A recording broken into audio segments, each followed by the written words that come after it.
lords and ladies. Welcome to another installment of Global Studies, Imperialism. Today we're going to look at imperialism in India. India is a country that you guys learned a great deal about last year. I hope that you remember a lot of that. If you remember anything about India from last year, I'm hoping one of the things is the fact that their geography, the geography of India, is quite diverse. You have the Himalayan mountains on the eastern border with China. You have the coastal plains where most people are going to live. You have the Deccan Plateau, which is dry and sparsely populated.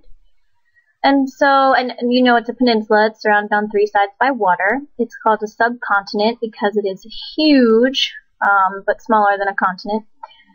And these geographic features made it so that India did not develop in a united fashion. They had several hundred separate little states, each ruled by their own prince. And so the idea of Indian people uniting was pretty foreign in that nation. They were very divided, and it was mostly due to their geography. Now, you're not writing this down. We're just kind of laying the groundwork, giving you the overview of what this is going to be about. Because they were not united, the British East India Company, a company, ladies and gentlemen, talk about the influence of capitalism here. This company was able to go in and establish India as a colony of the company. Divide and conquer is kind of the phrase that I use to describe this, because if they're divided, they can't unite against you, so it's easier to conquer them. The company does begin to have issues, as we'll see, and we'll talk about it. And when that company does lose control, the British government is not going to just let India go, because they look at it as the jewel in their crown, the crown of the British Empire. And so they're not just going to let India go. We're going to look at how the British government ends up taking over, what happened with the company and made it lose control over India. And we're going to look at the positive and the negative effects that this imperialism is going to have on India, and how they continue to impact the present, which we'll certainly talk more about later in the year as well. So looking at the overall big picture here, imperialism in India is going to have both positive and negatives for India, but it's going to have primarily positives for the British, and I want you to be thinking about why that is. The other thing I would like to call to your attention is imperialism is sometimes also used, the word is also used colonialism. So all that means is that you colonized an area and that you have colonial control over it, that you have colony there. So if you hear me say colonizing or colonialism, I'm talking about imperialism, going in and taking over. So those two words, though not. So what we're going to look at today is the British in India and how they imperialized the country. Okay, I just want to read this primary source so that we can get an interest and a view of what the Europeans think about these Indian people. We must not dream of perpetual possession, but must apply ourselves to bring the natives into a state that will admit of their governing themselves in a manner that may be beneficial to our interest, as well as their own and that of the rest of the world. This is from Mont Stuart Elphinstone. When you look at that, you should see some of the attitudes that we've been talking about in terms of why these countries felt that they could go out and imperialize other nations throughout the world. And when you see that sentence, must apply ourselves to bring the natives into a state that will allow them to govern themselves. Think about what that's really saying. Okay, which one of our reasons that we've talked about for why people would imperialize is that really expressing? And you should be looking at the white man's burden there, racial superiority. And so that gives you an idea of why they felt that they could go in and do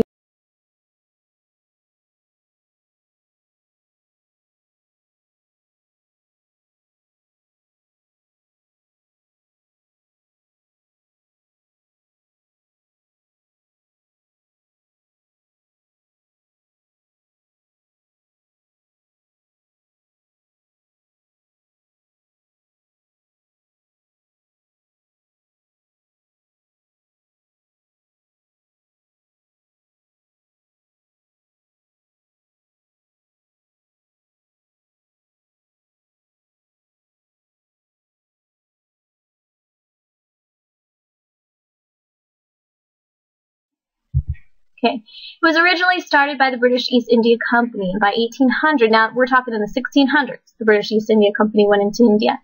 By 1800, they ruled just about all of India. During this time, the Mughal Empire is declining and declining, and that decline really started in 1707, 1708, when the Mughal were just not strong anymore, and their leaders were getting weaker and weaker, and that is certainly not going to weaken the British. Because these Indians are not united, they really can't withstand an attack or a takeover by the British East India Company. And so the East India Company has its own army, and they bring that in to take over in India. When the British get there, and they're colonizing the area, so they are living there, okay? They're not just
okay.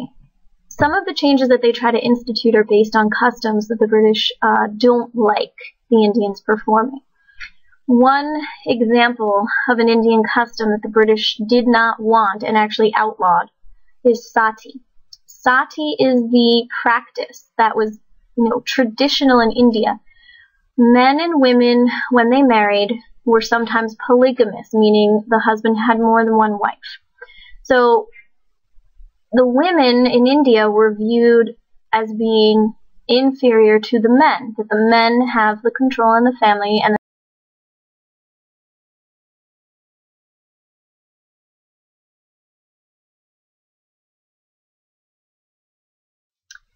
this is a picture of sati. You can see the woman in the middle, okay?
Now, the next source of tension is going to be the Sepoy Mutiny, which occurs in 1857. The Sepoy are Indians, and the British make these men join their army because they need more manpower. The Sepoy are relatively loyal in general, and they do what they're supposed to do for the British Army, but they hear rumors, and they start to hear these rumors because rifles in this time period, in order to load them, you had to bite the casing off of the bullet and load the bullet into the rifle. And so the rumor became that these bullets were encased in animal fat. That causes a problem for the Sepoy because the Sepoy are primarily, if they're Indian, which they are Hindu or they are Muslim. And Hindus hold the cow as sacred.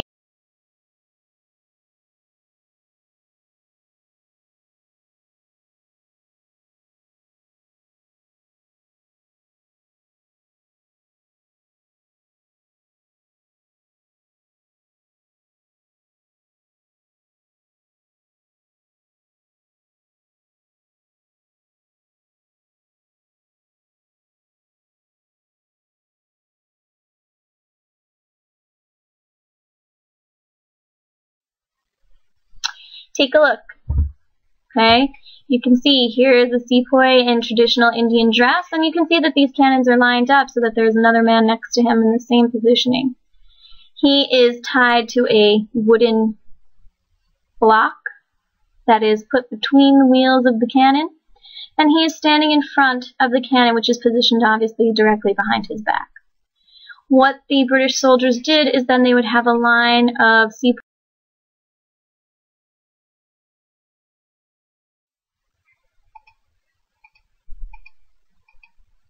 These are the negative effects of imperialism in India. You have the exploitation of the natives. You have the loss of natural resources. So the exploitation of the natives is that, forcing them into the military to be the Sepoy, forcing them to work in your factories, and forcing them to grow cash crops for you in the farm field. So making them work for you, not compensating them fairly, taking advantage of everything that they do. You also have the loss of natural resources. They are taking Indian salt. They are taking Indian tea. They are taking Indian fields, and instead of planting the cotton that the Indians want, they're planting the tea and the opium that the British want. So you have this loss of natural resources that affects the Indian people. As evidenced by Sati, as evidenced by the Sepoy Mutiny, you have a complete and total lack of respect for the Indian culture. The Indian people are frustrated by this and angry about this, and certainly you would be too should this happen to you. So it's understandable to see why these people are frustrated. And India's industries are absolutely torn apart by British imperialism because the British mold India to do and make what Britain wants.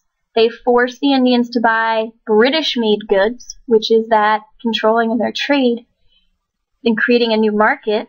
Okay, and so they make the Indians buy British goods, and now the British are making money hand over fist. They're taking the natural resources out of India, and they're destroying the industries that India did have. The Indians used to make their own clothes by hand. You saw that Sepoy in the traditional Indian clothing out of cotton, and so cotton was a rich industry for India. Textiles, making things out of fabric. These things were huge Indian industries that are now essentially ruined in the interest of what Britain wants and what British interests are.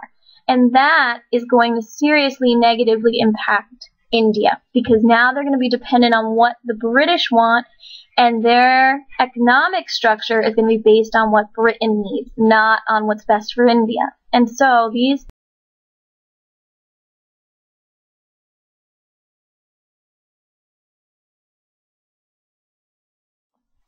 Now we have to look at what the positives are. What's good about imperialism for the Indian people? First, technology. The fact that the British are bringing in all of this technology does positively impact the Indian people to a point because they get things that they would not normally have. Access to education is going to impact India in a positive manner as well. In addition to building schools and universities in India, which they do, they also send Indian children out to be educated in Great Britain. And now think about the beautiful genius of that. You take young people who would otherwise be completely against you and want to fight you and kill you, and you educate them in your country, in your traditions, in your ways. It's very smart on the part of the British, but the upside for the Indians is that they do get access to a good education. If they can go to other countries or come back to their homeland, they can do well for themselves. The British also bring with them medical supplies. They build hospitals, so healthcare and sanitation, those things are going to improve with British imperialism as well. The big one, the one that always sticks, the one that is still in India to this day and is still how their government is operated, is that it adopts the British parliamentary system of government. And a parliamentary government is a democratic government that has at least a one-house, if not a two-house legislature, kind of like our House of Representatives and our Senate that make up our Congress. And it's most likely, typically it's a democratically run government because you have a head of government there as well, like a prime minister. So they still are organized in that way and has been a successful government for India. The British built the transportation system that the Indians still use to this very day in the railroads. They made many advancements in farming, and India has a huge population, and feeding its people has always been a concern. So these things are positive for India. They do good things for the Indian people with these. However, I want you guys to think about how and why the British are doing this. Are they doing it because they want to help the Indian people, or are they doing it to make money, to make their empire larger, and to have new people to sell stuff to? Or are they doing it because they feel like they're better than the Indian people and they have a right to do this? So these are the things I want you guys to be considering, because the motives for why the Europeans do this, even though there's positives for the Indians, they're unintended consequences, right? They're not trying to do everything right just by India because they love India. They're doing it because it makes Great Britain rich, okay? So you have to just make sure that you don't lose sight of that. Though there are positives for the Indians,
doing these things.